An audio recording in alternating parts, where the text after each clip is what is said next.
เกี่ยวข้าวหน้าปีพวกบ่าวสาวสามัคคีเกี่ยวข้าวหน้าจนแล้ว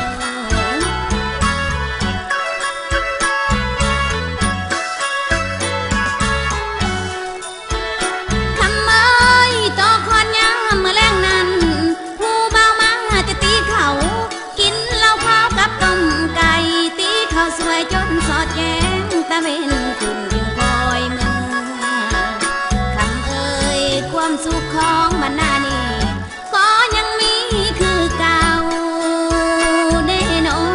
หน้าหัวสวนและบวกน้ำยังคอยเจ้าว่าดังเคย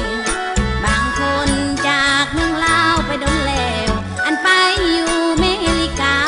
ทั้งป้าลุงนะเอาก็ลังไหลไปจนเกียงเหลือแต่เทียงจะหน้าหน่อยง่อยทางเฮ็ดเซเวเทียงสิเพนสีลมไม่คอยเจ้ากะบ่มาหรือว่าหรืออยู่เมริกาพุ่นมีความสุขเจ้าหลายอย่างทั้งเวียงงานสรรสร้างไว้ดีด้วยทุกประการ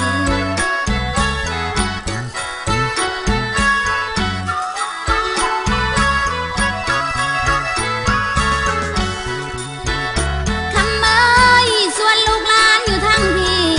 พากันแซวจะแซวห้องคอยทางเจ้ากับตาวน้ำตาไหลมีน้ำหลังย้อยคอยเจ้าว่ายองยาม